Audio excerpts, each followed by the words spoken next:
আসসালামু আলাইকুম। আমি মনে হয় একমাত্র ব্যক্তি যে বড়োর মৌসুম চলে যাচ্ছে অথচ বড়ই বাটা খাই নাই। ওই বাসার বাইরে থাকে কয়েকটা বড়ই নিয়ে আসি, শিলপাটাই বাটার জন্য রেডি করতেছি, কিন্তু হাতে কোনো শক্তি পাচ্ছিলাম না। কোনো সমস্যা নাই, তখনই বড়োর জায়গায় বড়ের মাথা কল্পনা করতেই হাতে কয়েকশো গুণ জোর বেড়ে গেল। পরে দেখি নিমিষেই আমার বড়ই ছেঁচা হয়ে গেল।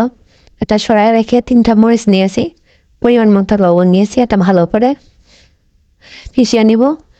এরপরে ধনিয়ার পাতা দিয়ে একটু ঝাঁকানাকা করে ছেঁচা দিয়ে নিব। তারপর ভালোভাবে পিষতে থাকবো।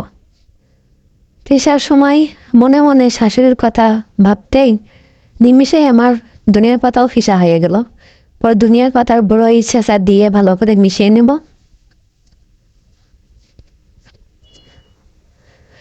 এটা গুছিয়ে নিয়ে হাত দিয়ে আবার সুন্দর করে মিশিয়ে নেব। আলহামদুলিল্লাহ, আমার বড়ই বাটা রেডি।